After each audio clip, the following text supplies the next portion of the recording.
Tubadde tukyakaaba wajja tugenda okujja ssente Museveni ze yasipendinze mu kalulu ng'agulira abantu omuceere n'ennyama.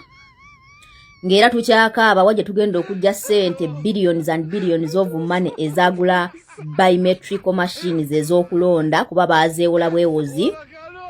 Daily Monitor neetuleetera omutwe omusava nti ababaka ba paalamenti ababadde bafuna miliyoni 200 okugula emmotoka ku luno baakufuna miliyoni 315 miliyoni meka?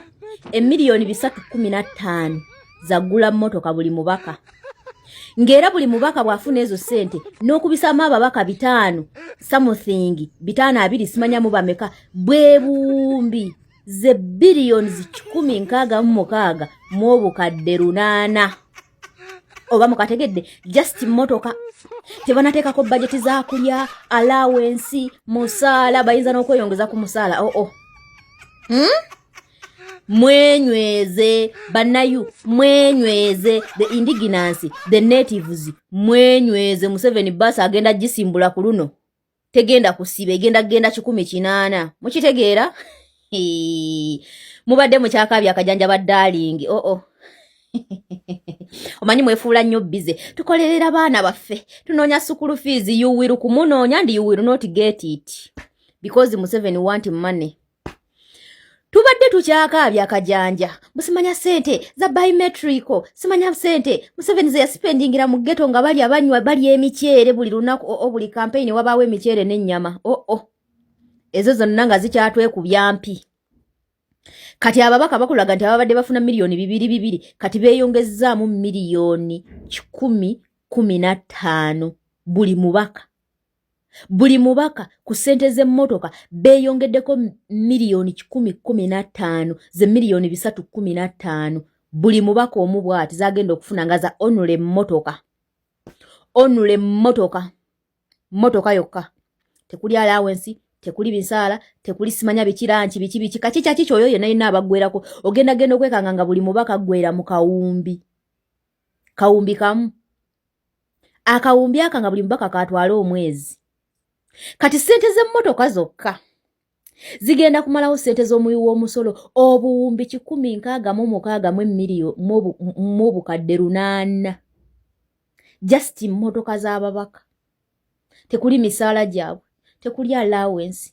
Kati ng'ogamba nti basi tegenze tusula mu Lake Victoria baddiya tugenda kifiiringa anti mukolerera baana bammwe anti munoonya kawoogo kati mukanoonye ku luno mugenda kuva mu kunoonya muwogo munoonye balugu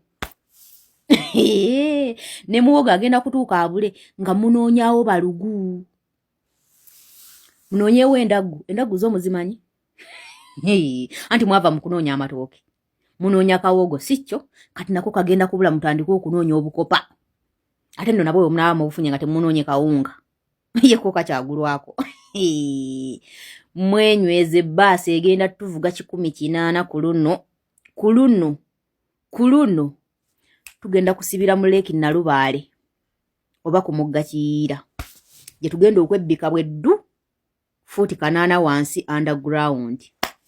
Nze wendi wano ku mutaala guno okubajjukizanga buli kaseera baddalingi kimaze okukakasibwa nti ku luno ababaka ba paaliyamenti tebagenda kuweebwa bukadde 2 obadde butera baweebwa okugula emmotoka.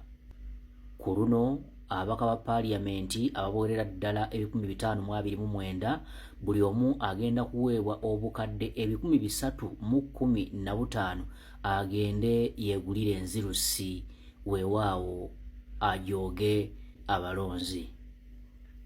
Money to just buy a car, 315 million. You know, Ugandans were expecting the MPs who are already in office, who are running for the second term and the third term, to be like, we reject this money. This money is now too much. You guys are wasting money. You just bought for us cars. The last 5 years, it was 200 million. Now maybe you give this money to the new MPs. Ugandans were thinking like that. And then the new MPs, Ugandans were expecting them to be like, we don't want this money. This money is too much. We reject it. At least put some of this money into the budget. Just give us 20 million. We can buy some cars that we can manage. Let me see what 315 million can do for me personally. I will marry my Mochega girlfriend. Yeah, the ones you people have given me. I will marry. And then I will pay the bride price fully, like everything, cash. Hey, how much? How much do the Mochega charge? I don't think they... If you tell a Mochega family that you have 315 million, all of them will start crashing on you. So, you know, I'll marry Pretty Bay. Then, you know, I buy land in Kanungu district, yeah, or Rukunjiri, just around there, depending on what she wants. We shall live together. Then some of the money, I will buy taxis, like 10 of them. I'll give 5 in Kampala, maybe 3 in Mukono. Then I put 2 in Gulu. 2 will bring people from Gulu to Arua, and then Arua back to Gulu. Then I'll be, you know, we shall live happily. Then maybe, you know, but I'm just imagining, yeah, because I'm not an MP, and they will not give me 315 million. I'm just, you know, imagining. Yeah, but Uganda. Do you listen when the economy is talking? Ennaku z'omwezi nga 3 January, Parliament ya Uganda yayise etteeka nga ligamba nti every MP okufuna million 315 okusobola okugula emmotoka ye. Kibalibwa nti nno Parliament yaffe ya Uganda waneeno inaba MP 529 era in the next financial year twakakasa nti nno tugenda kuspendinga almost 194 billions okugula aba MP emmotoka. Ensonga ntuufu tulina bagula emmotoka okusobola okukola emirimu gyabwe, naye wawano munnayuganda wabuzaabuza. Zino emmotoka they are going to be purchased from abroad, tugenda zijja bweru. Naye wano mu Uganda tulinawo Kira Motors. Ekifaananyi bwe kiri awo waggulu era kibateerawo ekimmotoka kya Kira Motors zeekola. Kibuzaabuza nti nno we are going to spend a lot of money outside the country, almost in billions. Ekyo kigenda kuleeta kye bayita capital flight, sente zaffe zigenda kufuluma wabweru. Ompulira bulungi, you are going to require spare parts to repair those cars, nazo tugenda zijja wabweru. But Kira Motors, a Ugandan car assembling or manufacturing company, tesobola kukolera aba MPs motoka, tulina zigula wabweru. The youth are unemployed.